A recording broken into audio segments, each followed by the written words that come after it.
All right, hello everybody. Welcome to Free Kiwis. Today we're very lucky to have another distinguished guest. This is Professor Paul Moon of the Auckland University of Technology. Paul has written an amazing number of monographs, an amazing number of books. I tried to count on Wikipedia. Paul, have you written more than 20 books now? Something like that? Quite possibly, yes, I think so. You've lost count. Yeah, I don't count them. Yeah, Brilliant. Okay, so the first one I see was a study of Hobson. It's called Hobson, Governor of New Zealand, 1840 to 1842. That was published in 1998.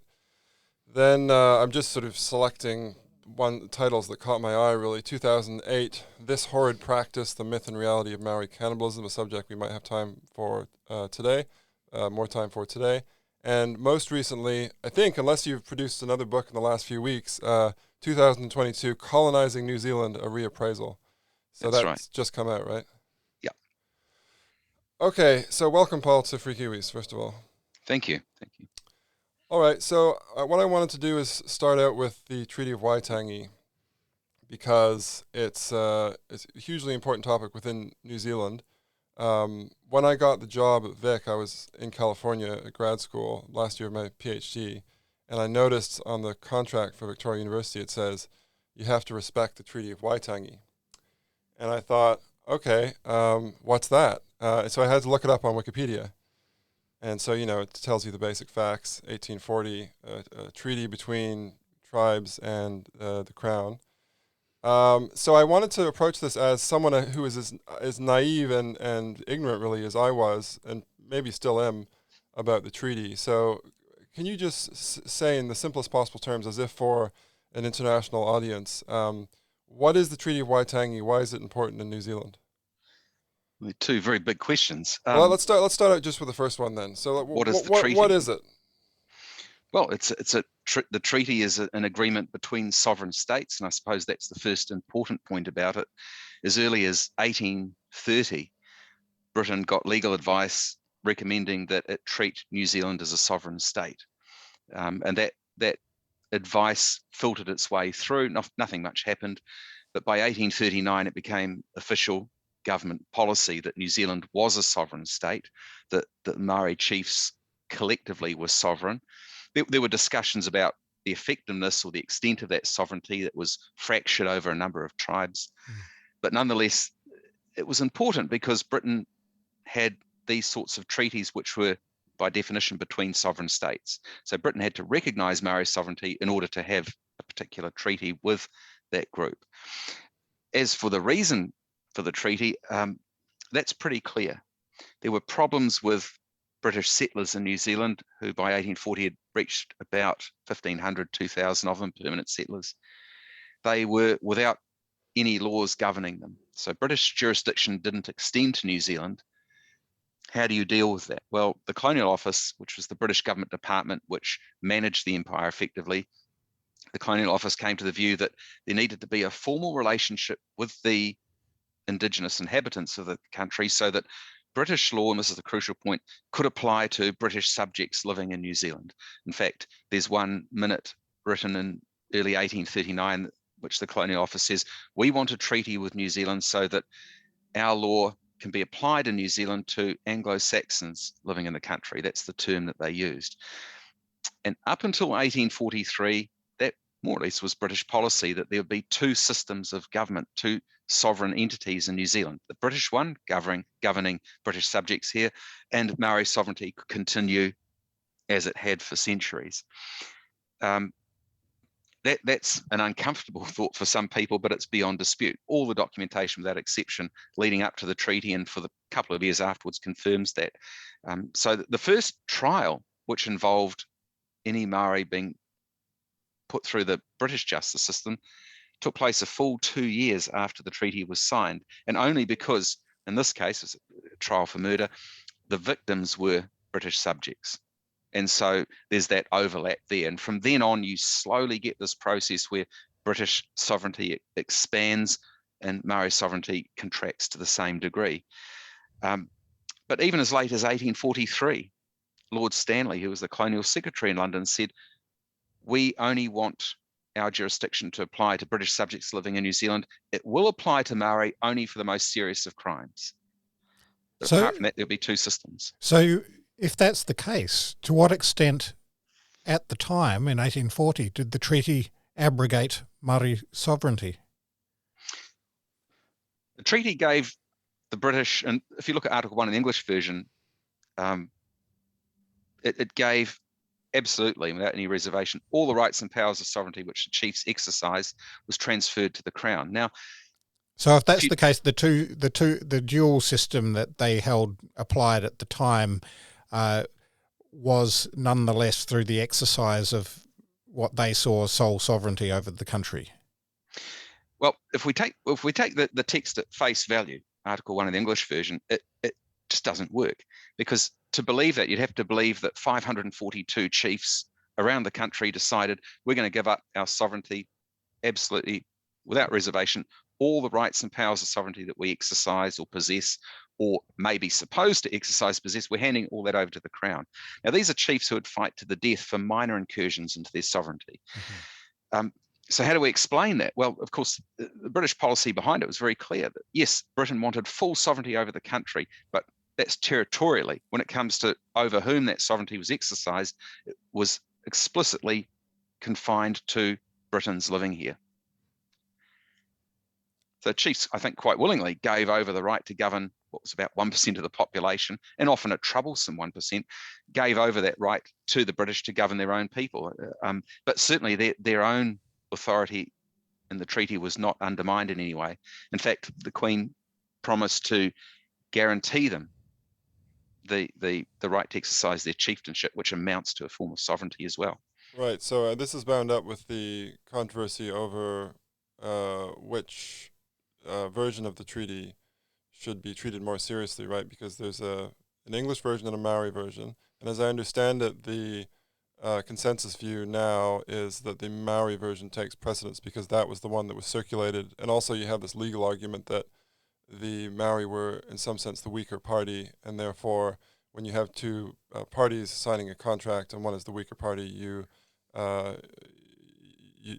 take the version that they have seen and that they have signed, they've consented to as the established text, as the real text, right? It's difficult not to overstate how much damage lawyers have done to this whole thing. Mm-hmm. Lawyers who, if we go back to 1975 with the drafting Treaty of Waitangi Act, at the time there was no real understanding and very, very little scholarship on what the treaty meant.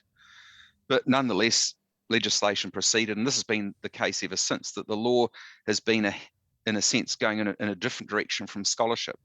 So at the moment, yes, you're absolutely right, that in most state institutions, the Te Reo version of the treaty is privileged over the original English version on the basis that, as you say, Maori would disadvantage perhaps the translation wasn't good, but also that if there are disputes between translations, the one we favour is the one that works against the drafter.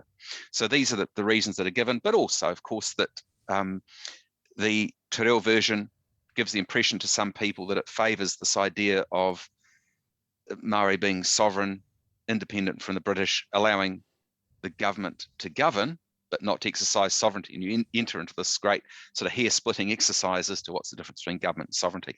I think the key point is, if we take an originalist version or interpretation of the treaty, that is, what did the people intend at the time that it was drafted, written, signed?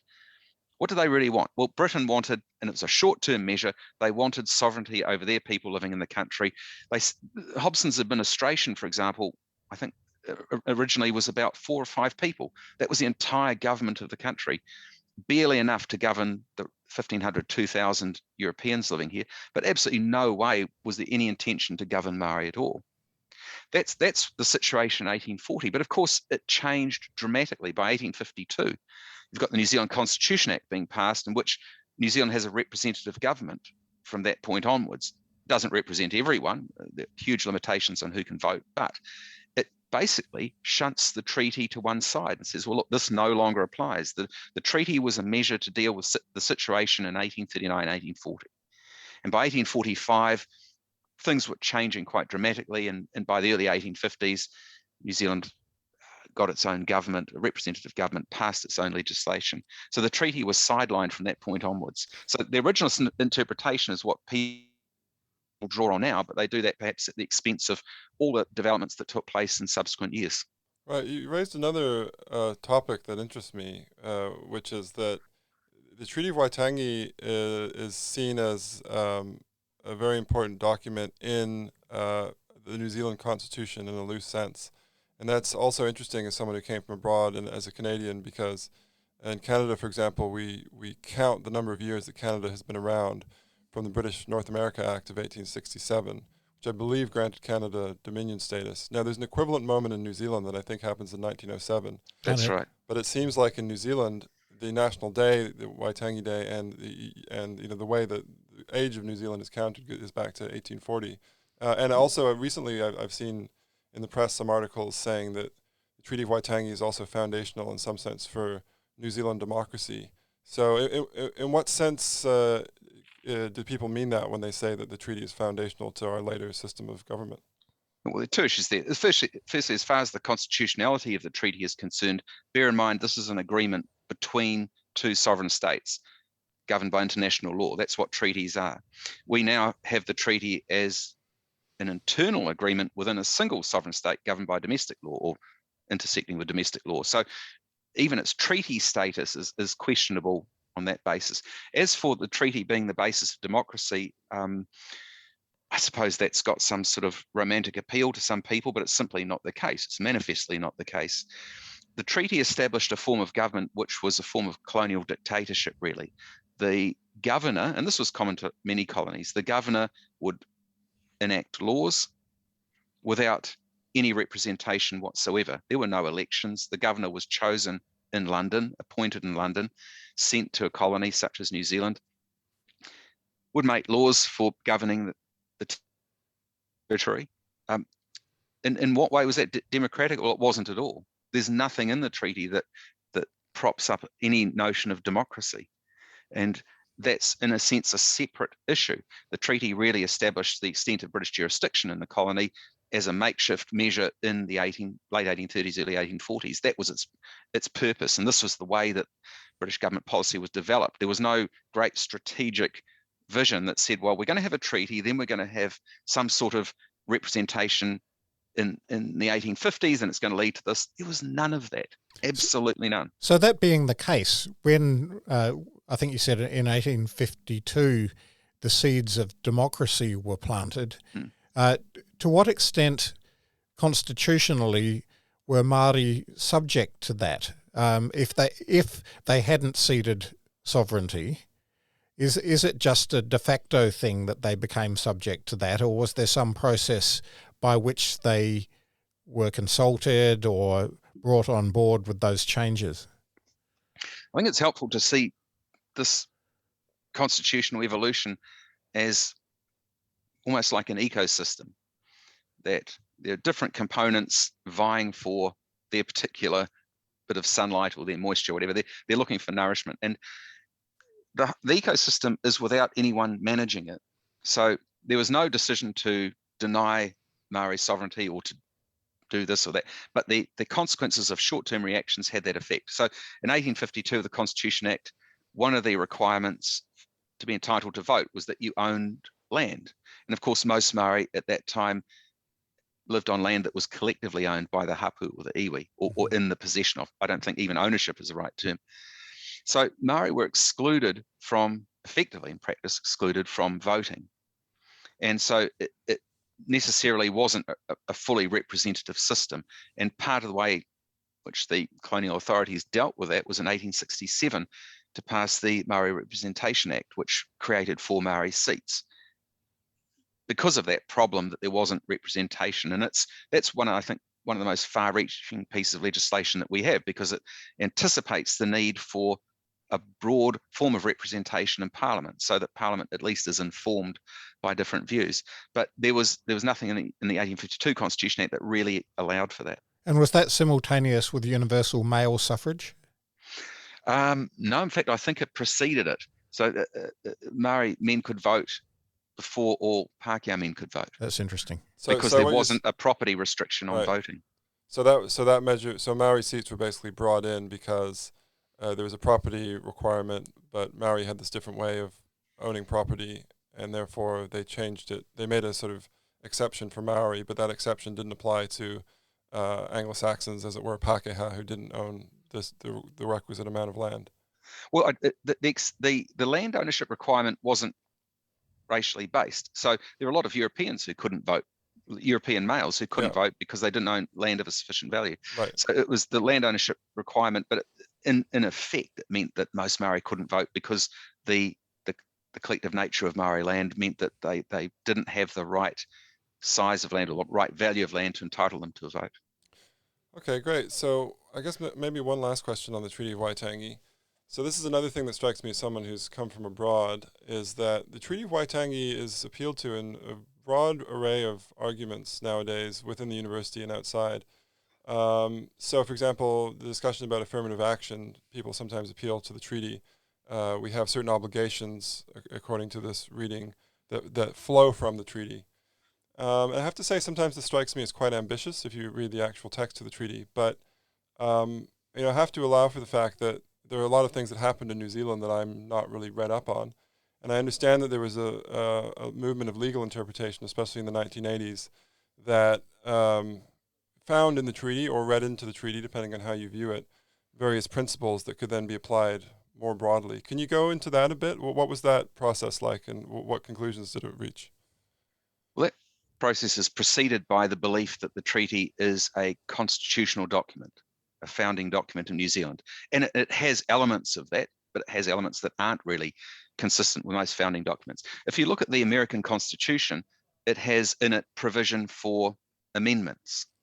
So if circumstances change in societies, and of course they do over time, you may need to amend your founding document. Now, the treaty doesn't have provision for that. So what do you do when society changes? How do you make, if that's your desire, how do you make the treaty relevant? Well, the solution to that was in the form of devising principles. And this came at a time when there really wasn't sufficient scholarship on the text of the treaty. We've got that now, but we didn't have it in the 70s and 80s. So how do you make sense of this agreement? You certainly can't make sense of the treaty by reading the text. That's impossible. Article 1 in the English version, the first half of that refers to the Confederation of United Tribes, or unless you know about the 1835 Declaration of Independence, you'll have no idea what Article 1 means just by reading the text itself. So again, lawyers got involved and they decided, along with some politicians, that we'll derive principles, what we think the treaty means if it is to be applied at the present time. And unlike formal amendments to a constitutional document, which themselves are explicit, the principles in some cases became a bit nebulous. And that created the opportunity for various people to apply them as they saw fit. The connections with the treaty sometimes are pretty tenuous. The argument is that, well, we can't stick with an originalist version of the treaty, just as the Americans don't stick with an originalist version of the Constitution. They say, well, we have amendments because things change. We've treated the treaty in a similar way, except that it's much harder to grasp the specifics of what some principles mean. Because there's no formal mechanism for amendment, so there's no kind of commonly agreed way to reinterpret it as times change. Is that what you mean?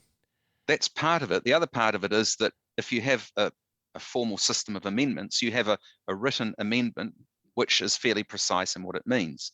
With the principles, we have a system where, well, we'll apply this principle of, I don't know, partnership, for example. And then we decide, after the principle has been enacted, what does it mean? Yeah. So it's the reverse. So so partnership is something that is in the treaty or not? It's a principle of the treaty. There's certainly, if you like, the relationship between two sovereign states in a treaty can be defined as a partnership. But beyond that, partnership's open for interpretation. How far do you go with it? But from other things you've said, it sounds as if you believe that by 1852, in fact, that arrangement had really lapsed or been superseded by other things, and in particular the incipient democracy. So if that's true, do you think that that process that began in the 1970s and followed through to the present day was actually a constitutional error? I wouldn't say it's an error. There has to be a role for the treaty, because the argument could then be made, if you don't have a treaty, on what basis does Britain have any authority to establish its jurisdiction in the territory? And so that the treaty can be seen as a founding document in that respect. But someone put it like this: it's the key that opened the door. Once the door's open, do you really need the key anymore? Mm-hmm. So in other words, if it did the treaty in a sense lead to a situation where the ensuing form of government made the agreement redundant? Quite possibly.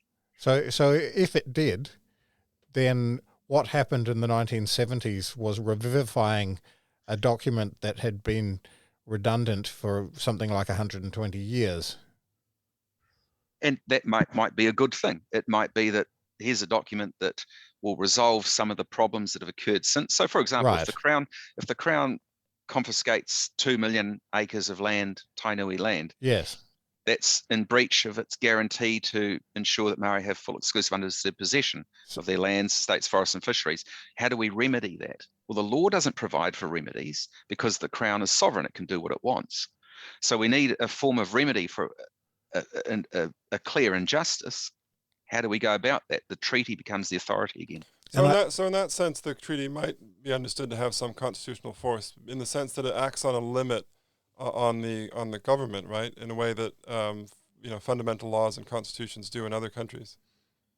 It can act as a limit until you enter into the realm of principles, and the principles actually begin to shape opportunities and direction for future policy, rather than giving us a guide for how to examine what's happened in the past. Right. So we might. I mean, I think, as somebody who grew up in New Zealand, I would say that process of redress that you've alluded to for the unjust acquisition of land in particular was something that a fairly substantial majority of New Zealanders were happy to see happen, because there is fairly widespread agreement that in the decades following the treaty there was unjust dispossession on a fairly wide scale.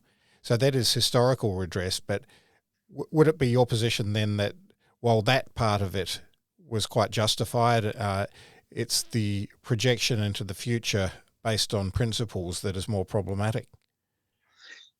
Well, I think we can't simply say the treaty only applies to resolving past grievances, because, as I said, if the treaty is the basis for British sovereignty in New Zealand, and we've inherited that British system, then pull the treaty away. Are we pulling the rug away from the entire system of government that we have? That's possible. The counter argument to that, of course, is that, well, the chiefs never conceded that they were giving up their own sovereignty over themselves, only over British subjects living in the country. That was the situation at the time of signing. But because of the evolution that's taken place since, it's become a free-for-all. So some people have said, and some political parties have said, the treaty ought not to have much presence at all in our legislation, specifically the principles. Others have said, well, this is a founding document, it's crucially important. One of the interesting things about that debate, of course, is that none of the major parties, in fact, I don't think any of the parties in Parliament address the text of the treaty. There's always reference to, should the principles apply, should they not apply?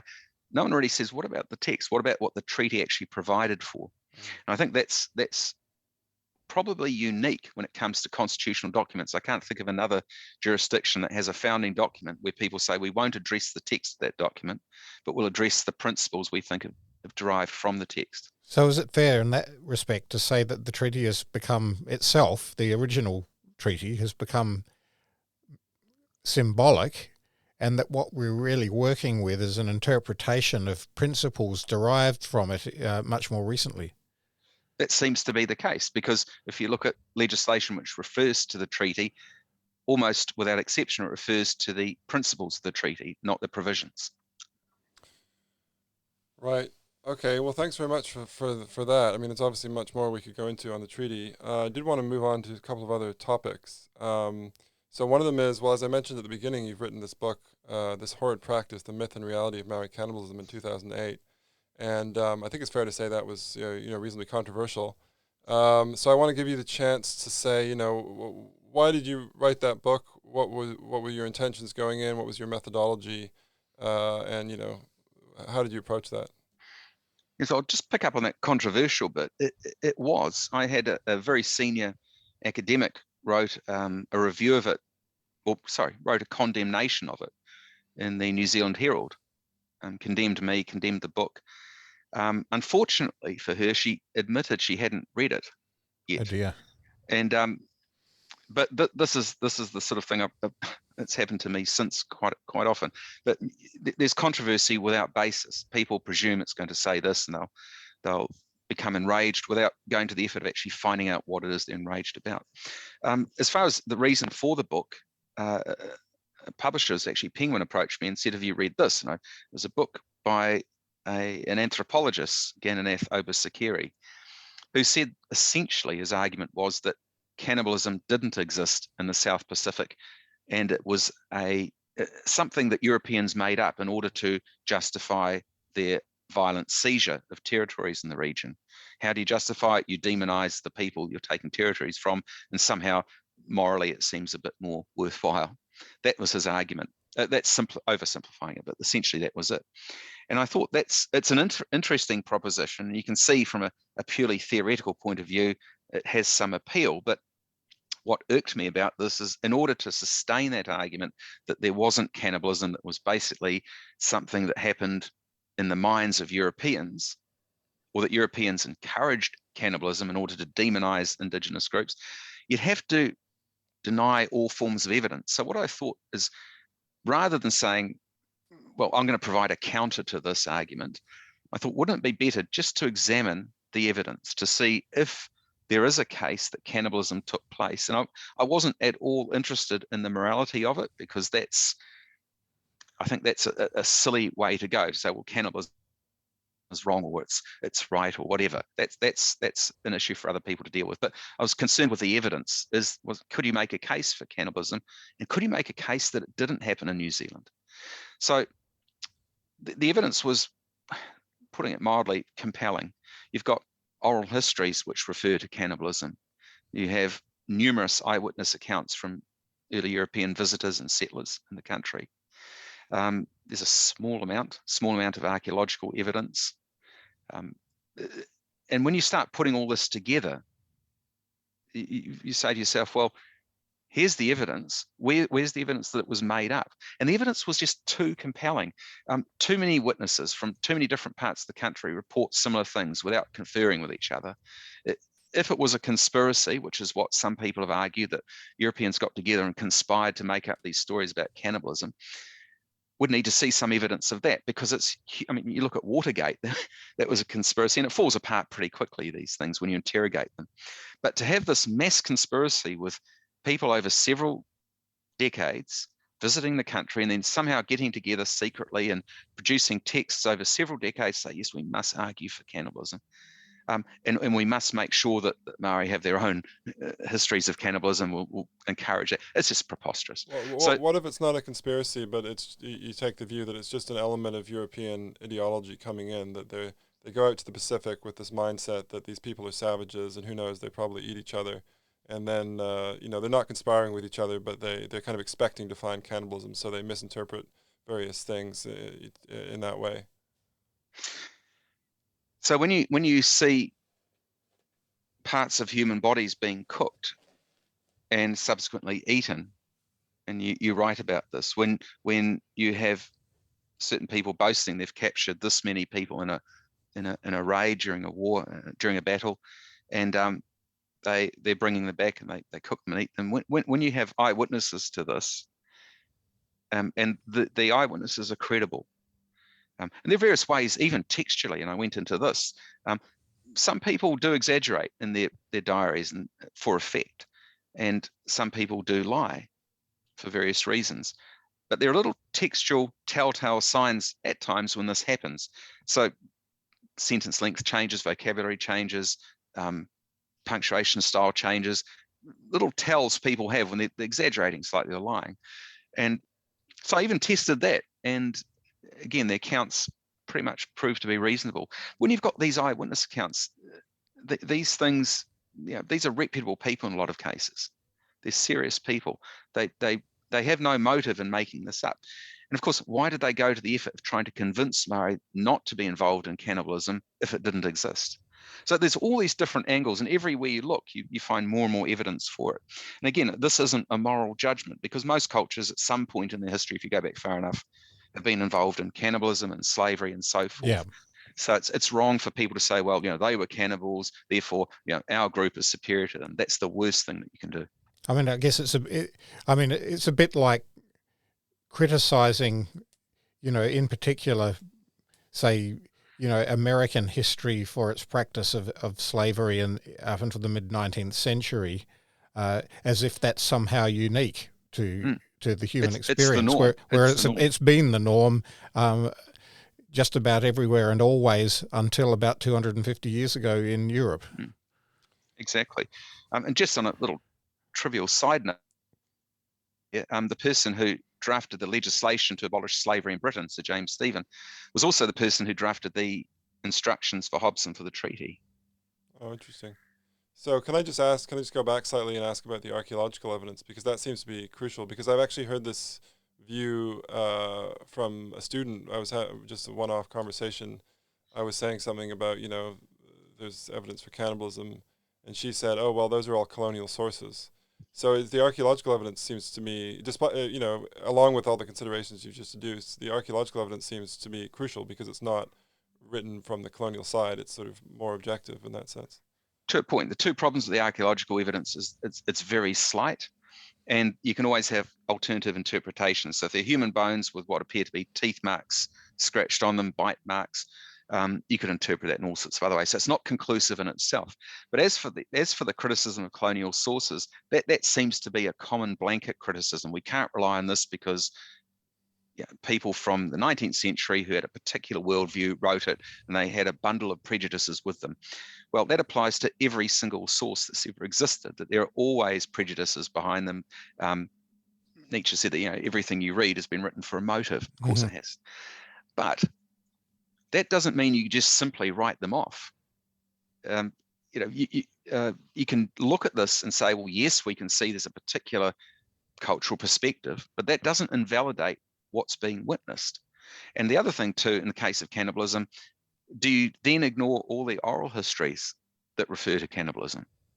Well, I was going to ask as well whether there's no written evidence from Maori, because of course many Maori were literate by the early 19th century. That's an interesting aspect of it too. What seemed to happen, and this isn't a hard and fast rule, but it's a general trend, is that the advance of Christianity through New Zealand from the 1830s, and Christianity is interesting because it arrived here in 1814 officially, but for the first 10 or 15 years, it made almost no progress whatsoever. In fact, one missionary said after 10 years of evangelizing, we might have throughout the entire country 5 converts. Remarkable, with a lot of missionary activity. And then all of a sudden in the 1830s, for some reason that no one really knows, there was this explosion in Maori adopting Christianity. And one of the arguments that's emerged is that, and you can see this in what Maori have to say about cannibalism, is in the 1830s and 40s and 50s, it's not something that some Maori boast about, but on the contrary, they say, well, that was part of our past. We no longer practice this, or our hapu didn't practice it, but the hapu in the next valley did. So there's an element of, if you like, shifting values within Maori society as a consequence of colonization, and what was once boasted about is now perhaps concealed. And you get some European accounts saying, well, when we raise the issue of cannibalism, the particular chief that we talked to about this said, well, oh, no, we didn't. One chief, I think, said, I only ate a finger once, and that was it. So trying to minimize the extent of it. And that's I suppose, predictable in a way. Bit like Bill Clinton not inhaling when he smoked cannabis. Or not having sexual relations. Yep, yeah. Same sort of thing. Mm. So just to come back to something related to the treaty, I'd be interested in your views on the specification of content in the history curriculum for New Zealand schools. So, I mean, my starting point with this, as somebody interested in school curriculum in more general terms, is that for a long time we haven't had remotely enough content in the curriculum on anything. It's very, very thin when it comes to how it specifies what should be taught in science, in history, or until recently in history, or in any of the other subjects. So when I first heard that they were going to develop a New Zealand history curriculum, I was quite pleased. But of course, the actual content that has been developed is quite controversial, and I'd be interested in your views, first of all, on whether it's a good thing that we've developed a New Zealand history curriculum, and secondly, whether you think we've got the content right. There's always going to be arguments over content. I think there are three aspects of this that are alarming: process, content, and ideology. The process that the ministry adopted was, I think, appalling. They developed a curriculum, and I'm not sure who developed it. This is concerning too. Their names weren't put to the document, and when you read the document, there's probably good reason for that. When you get really clumsy sentences that are ungrammatical, you can tell this is written by people who don't have a good knowledge of the discipline. They may know elements of history, but they don't know necessarily about all the practices involved in the discipline, and that shone through. So it wasn't written by a group that you would fairly call experts. That's the first deficiency. Then they asked for submissions on this curriculum. And I think they got around 2,000 submissions. What did they do with them? Well, no one really knows. They hired a company to report on these. They didn't release any of the submissions to the public. The report, I don't know where that's gone. You can't find it. And it doesn't seem to be that any of the recommendations received from these 2,000 submissions were acted on. And the company they hired to review these, as far as we can tell, didn't have any historians in it. It's a private company. And you say that they weren't acted on because there was little to no difference between no change, exactly. Yeah. So that's concerning. And then, of course, the final version, the Royal Society did do a report on this, and to its credit, the Royal Society was very clear in some of the criticisms of the curriculum, and I was surprised how, let's call it, robust some of those criticisms were. I wouldn't like to get those criticisms for my work from that group of professionals. So when you've got a group like the Royal Society prepared to criticize this, there are some serious problems with it. So that's the process side of it. And the result of that process was a final version of the curriculum with, and this is where we get onto the content side of it, with large chunks missing. Now, everyone's going to have their preference. I want this included. I want the history of knitting included, or whatever. But there are some major areas that I think are beyond dispute. The first Polynesians arrived here in the 12 or 1300s. Cook arrived in 1769. That whole time, that whole history, which is very well documented through research done by claimants to the Waitangi Tribunal, that whole Maori history is invisible. It just doesn't exist. So it's as though there's a Polynesian arrival in the 14th century, and then we pick up again in the 18th century. That's where history recommences in New Zealand. So there's this big black hole in the middle where traditional iwi history doesn't exist. Okay. Then there's all the other major areas. There's no women's history. There's no foreign affairs history, no economics history, no religious history. Very little in the way of immigrant history. So try looking for Chinese history in the curriculum, a major part of our cultural Indian history, because these migrant groups are substantial parts of the country. It's not just they're minimized, they're missing completely. So there are major areas of history that just aren't touched on. And the focus seems to be on a very narrow narrative, which is colonization and its consequences. And this is where we enter into the ideological part of it. So there was one part of the draft curriculum that said that cultural appropriation is inappropriate. Now, it's a clumsy way of saying that, but that to me seems a very messy area, because what constitutes cultural appropriation? So, for example, if I learn to speak te reo, is that appropriating someone else's language? If I dress using certain garments, is that, and it's a horrible grey area. There's no clear boundaries on this. It also seems to be very much at odds with the idea that the curriculum as a whole is bicultural, or that we're aiming to educate young New Zealanders in two cultures. Exactly. So we don't know what the delineation is, where we say something is appropriation, where we say it isn't. But the concerning word there was inappropriate. Well, on whose measure? That's an ideological view of cultural interchange, that it's inappropriate at some point, which they don't define. That's not the role of history, to dictate to people, this is what you have to believe is appropriate, this is what you have to believe is inappropriate. So that's up to, and it's a very complex means by which we achieve our own understanding of what we think is appropriate. It's not for the state and for a history curriculum to prescribe that for us. So these sorts of ideological leanings are entirely inappropriate, I think. But then you get to the final version of the curriculum, which touches on what you said before about the lack of content. And I've met with about 6 or 7 history teachers from different schools around Auckland now. Now, the curriculum was meant to be running by now, the ministry had planned, but then they again miscalculated, and they didn't realize that, oh, teachers actually have to develop content for this. So it's going to start from next year. What is the content? Well, it's going to be partially localized. So there are history teachers who, in addition to working full-time at the moment, and I think all secondary school teachers in particular that I know of are under a great deal of stress because of things like absenteeism and standards and so on. History teachers now have to develop this curriculum, and it has to contain a great deal, we don't know how much, of localized content. So they're now trying to, I know in the North Shore, for example, a group from various schools in the North Shore trying to excavate information on that area and then try to produce resources based on that, and content and assessments, and have that all ready for next year. And that's a big undertaking. A student from Invercargill will not have access to that. They'll have a large part of their curriculum based on Invercargill's history. Now, as long as you don't shift schools when you're at secondary school, you're okay. But if you do, you're going to have a completely different type of content to contend with. What's the standard of that content?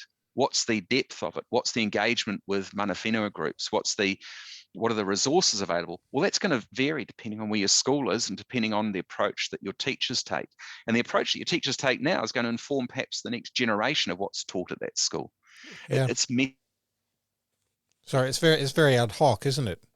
But and also I wonder, I mean, if I was talking about the science curriculum, for example, we could say, well, we could have some local content about perhaps, the marine biology in a local area, or the forest biology, or whatever. But in the end, science is what I would call a universalist discipline. It attempts to describe what is constant as possible across many different contexts. In fact, when you're talking about physics and chemistry, things that are true everywhere in the universe. When it comes to history, to what extent should we be aiming for more encompassing content rather than local content in your view? I mean, I guess history is always local in some sense because it focuses on a particular point in time in a particular place. But if we're talking about a national curriculum, should it be more nationally focused? It's a very good point, and you would think so. The argument, of course, is that, and this is an argument that many people make, well, history is open to interpretation. And that's true to a point. But that's like saying you've got a lot of evidence against someone who's committed murder. That, of course, the defense lawyer is going to say that evidence is open to interpretation. But eventually, the evidence reaches a certain threshold and it's accepted as being true. I think some people involved in the development of this curriculum have taken the view that history can mean whatever it means to you. However you interpret it, that's all that's important. And in heading in that direction, you're avoiding all the necessary approaches to evidence that have been established over the last 200 years in the discipline. And they're very intricate and they're robust because they have to be. And by avoiding that, you're turning history into a sort of a subject that suits or reinforces what my view of the world is. You're gutting rather of than it. Challenging it. You're gutting it of its disciplinary epistemology, essentially. Yes. Well, there are certain nods and concessions to it. So I think the curriculum mentions something about interrogating sources and so on, and that's fine. But that requires a lot of work because you've got to establish where the source came from, what the motive of it was, its context, its relevance, and how it fits into a stream of sources. What are the contested aspects of it? How reliable is it? Yeah, All these sorts of things. But that can't happen if you're looking at local history in a lot of cases, because there isn't the breadth of sources or the depth of sources to enable that part of the discipline to be applied in that way. And even if there was, you're assuming that teachers or students have enough expertise to interrogate it right. in a rigorous way. Right. So if I was in charge of the world for a day, I would have, I mean, it'd be a horrible world if I was, but if I was, I would make sure that there was some standard topics. Yes, allow for local topics. Great. Let's have 10, 20, 30% of the curriculum based on local events. That's fine, because that may engage students in the topic more. But let's have some standard topics, and let's have a lot of resources which enable those aspects of the discipline which are important in terms of interrogating all sorts of types of evidence and deriving some meaning from them. Let's have that as its central focus, and let's have resources that enable teachers to do this. There's a huge burden placed on teachers for this, and it's unfair and it's unequal too. Yeah, so without adding an even heavier burden, and I know that, one of the problems is you only get a certain number of hours at school to teach history, and, teachers are burdened already. But what about sort of even beyond the local and the national, on the international level? Because it strikes me that, of course, in New Zealand, we want to focus on New Zealand history, just as it's natural in Canada to have a certain amount of Canadian history and in Britain to have a certain amount of British history.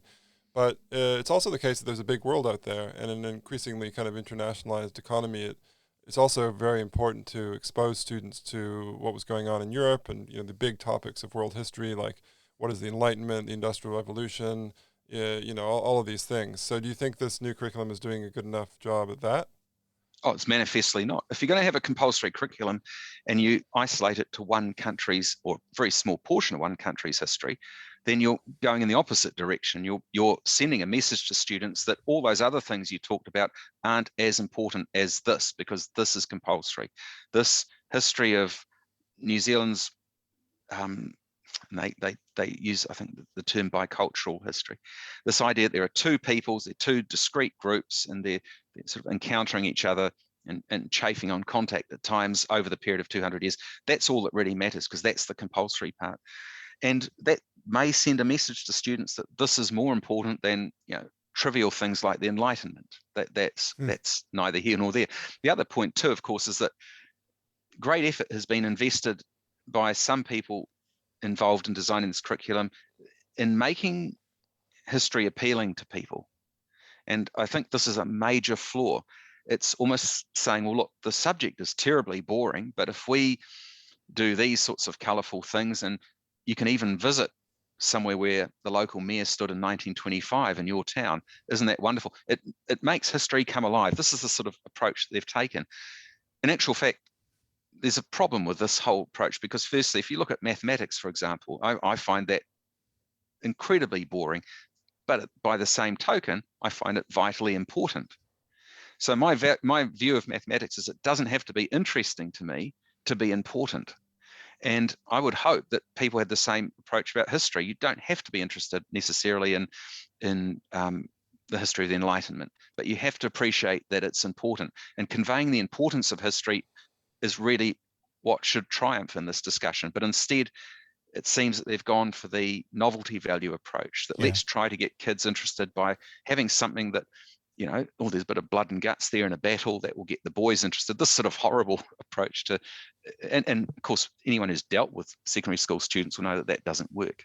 Yeah, I think that again, it guts disciplines of their real power when we take this kind of approach. As somebody who actually loves mathematics and science, I'm a scientist by training, I understand, as you would understand, Paul, about history, and James would understand about ancient history. The real joy of these disciplines comes when you've done quite a lot of hard yards of groundwork, and it's not always fascinating to do that groundwork, practicing your algebra and getting up to speed on all of that. It's hard work, and it's sometimes boring, and learning the principles of science or historical interrogation, that takes a lot of effort. But once you've mastered it to a certain degree, you're able to deploy it in a way where it becomes a great joy. So we're potentially robbing young people of that opportunity to become experts if we don't take the disciplines seriously. And that seems to be the case in most subjects in schools, where the emphasis is on how do we attract students to the subject, how do we make it interesting for them? And I think those are pretty poor questions, because they're premised on the idea that the subject doesn't attract people and it's not interesting. And as you've said, all subjects have interest, but you've got to ask yourself, are we there to entertain students? Is that what it's about? Do we have to play a little sleight of hand? We'll say, this is a terribly boring subject of no use to you, but we will trick you by putting a few flashing lights on it so you'll be drawn to it. It's a terrible approach, and it's not going to work. If you know any teenagers and look at the content that they search on net and look at, they might be obsessed with TikTok videos, for example. Well, there's no subject in school, and this is horrible to say, there's no subject in school really that's going to compete with TikTok for their attention or their interest. Yeah. And so the approach of trying to compete with that is it's a lost battle from the outset. Yeah, well, it's interesting. I mean, at least at universities, part of the reason that a lot of disciplines are trying to attract students in that way is because there are now powerful incentives in place. In some ways, those incentives make a certain amount of sense, because the idea was to sort of give students more choice and to have funding follow that choice. But so that's one fact that these incentives are now on the departments and the individual academic departments to attract students. But then there's another stage in the argument, which is, okay, given that part of our job now is to attract students and to increase student numbers or to hold student numbers steady, what's the best way we can go about that? And it seems to me that people often leap to this assumption that the way of doing that is to sort of abase ourselves and to say, oh, it doesn't matter about Greek and Latin, let's just talk about gladiators, And again, I don't want to stereotype my colleagues or myself to a certain, or caricature them to a certain degree. That makes sense, but it's interesting that this assumption is always like, if we go more than halfway to get them, they will admire and respect us. Whereas often I think it doesn't quite work that way, and I could see that in my own life. I mean, I think one of the reasons I got into classics was because it struck me as hard. It struck me as difficult, and I always had a certain amount of respect for the field because I didn't see it as wishy-washy.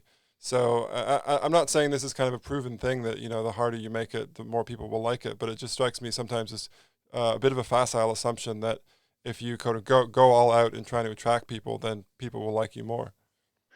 We underestimate young people, perhaps, if we think that they need to be given, as it were, intellectual lollies to be attracted to what's nutritious in a discipline.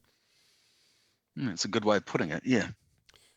All right, so final topic, I think, because we usually do about an hour. We've got about 8 minutes till the hour comes up. So, so the final topic is, well, Michael and I both joined the Heterodox Academy, which, for people listening who don't know, is an international organization to do with viewpoint diversity in academia. And there's this idea by the founders of Heterodox Academy, and held by many others now, I think, that there's really the domination of kind of one particular type of view in academia at the moment, and this sort of constrains debate, it constrains discourse, it has a chilling effect on free speech. Now, I wanted to ask you, Paul, for your perspective on this. I mean, because, this discourse is around. Some people are now saying, well, this is very exaggerated. So Michael and I are currently kind of trying to gather more data about what the picture really looks like, what lots of people feel about this. But it's also interesting, I think, just to compare notes anecdotally. So what's been your experience in academia as someone who hasn't been shy to lean into controversy? Yeah, well, I'd rephrase that last section, because I really don't like controversy, and it's funny that it's described that way, because if you present an evidence-based view of something, why on earth should that be controversial? And that really speaks to the environment that we're in. That the label controversial is, and I've had it applied to me, is for doing something I think is the least controversial thing I can do, which is just have an evidence-based approach. There is it's a very different environment in universities now than existed perhaps 30, 40 years ago. And you can measure that quite simply, because 30, 40 years ago, you don't get academics talking about the sort of pressures on conforming to a particular ideology that you get now. And that's across the Western world. And it's at a volume now that I think is probably unprecedented, perhaps in the last 40, 50 years. But in my own case, I can give you a couple of examples of situations I've been involved in recently. One of them had to do with the British Library. They had a bust of Sir Joseph Banks there, who accompanied Cook to New Zealand, and the plaque next to it gave a detailed description of Banks, how he was a murderer, he was encouraged all sorts of horrible things, very nasty person. And I got asked by a group in Britain, is this accurate? And I read it and I thought, no, it's not. They said, could you write a report about it? So I did, and the British Library changed it. And what I did is I didn't say, well, look, this is my view. I just said, here's the evidence. This is why this particular claim or this proposition is wrong. And I went through it line by line and pointed this out. Now, what was interesting in that exercise is the British Library is very grateful for this report. And we had a few Zoom conversations about it, and then nothing happened. And the organisation that asked me to write the report then said to them, look, we're going to have to go to the Daily Mail with this if you don't act on it. And within half an hour, they had changed it. Similar topic, actually, the New Zealand government, the Prime Minister's Chief Science Advisor, the office, sent me a report that they had got one of their interns to write, I think 70 or 80 pages. And they said, look, we're worried about the content of this report because, and this is interesting, that they felt that it was too ideologically driven, and it certainly was. So I wrote 5 or 6 paragraphs saying this is wrong here, this is why it's wrong, interpretation, facts, all sorts of things. And they now append that to this report. So I think there's a bit of willingness on behalf of some people to say, look, let's get back to evidence rather than ideology. But these are small drops in the bucket. I think that the flow of everything is to become more ideologically restricted. And you can see that. And we don't even have to give voice to it, but we know there are certain views that will not be tolerated in the university's system. Not because they're wrong, but because they won't be tolerated for that fact. Yeah. I mean, I've been around universities a long time, and just anecdotally, I would agree with you that they were very different places 30 or 40 years ago in terms of how evidence was treated across many different disciplines. That evidence was king, and you could make any argument that was backed with evidence. Whereas I think you're right, it's become more and more difficult to advance certain points of view if they don't accord with the dominant ideology. But, as an historian, do you have a view on what has happened and why we've come to this pass? Well, it's a couple of things. There's self-interest. There's, I think there are 1 or 2 people who you'd have to say are fairly mediocre in what they do, but they're very good propagandists. This has always been so, though. I mean, what's allowed them to gain such dominance? Well, I mean, it's part. Okay, so if you take history as being a subset of everything that's happening in society, then it's going to reflect all those pressures. So the big pressures that are happening in society in terms of insecurity, and I think a lot of it stems from that. So if you're insecure about your own personal views on something, you worry about whether or not they're valid. I think there's a proportionate relationship there. The more insecure you are about your views, the more you trumpet them. If you go to people, and you see this actually in cultures, you go to countries which have a singular culture, which haven't had much influence from the outside world in a sense. Now, I've been and lived in some of these places in parts of Eastern Europe. People never really talk about their cultural identity or what their culture means to them. They just have it. They live it. Yes. It's important to them. They don't care. It's not. And if you ask them about it, you get a puzzled look. Why would you ask me about that? It just happens to be my culture. They're absolutely secure in who they are. But I think if you feel that your culture is under threat, it's being besieged by all these other forces, then naturally you're inclined to react and say, well, look, we need to defend this. We need to promote it because otherwise it's going to disappear. And there may be some truth in that. There may be some truth in the fact that globalization and modernization is steamrolling over all these cultures. It's certainly happening in parts of Europe. The European Union produced a report a few years ago on what they call the digital extinction of certain European languages. They just don't feature enough on the internet. They're almost absent, and within a generation or so, it's going to have a major impact on the value people place on those languages and who chooses to speak them, and do they replace them with English. So there are real concerns. And So the people who are concerned are the ones who feel besieged by the forces around them. And so they're more likely to be pronounced in expressing their views and saying, well, look, we want this to be the dominant thing. We need to put in place things to protect what otherwise will be at risk. And that sounds intuitively a good idea, but it leads into all sorts of funny areas and restrictions as a result. Okay, I think that's great. Great discussion of our last topic and of all the topics we've talked to you about, Paul. I guess I'll just conclude by saying again, reminding listeners that you've just published this book, Colonizing New Zealand, a reappraisal. We actually had a colleague in the New Zealand Initiative who said, tell Paul that we do have shelf space for his book if he wants to send us a copy. So, but if you're listening, you can also go on Amazon or go to similar book outlets and purchase Paul's new book and maybe some of the past ones as well. So thanks very much, Paul, for talking to us. Thanks indeed. Terrific conversation today. Yeah, thank you very much.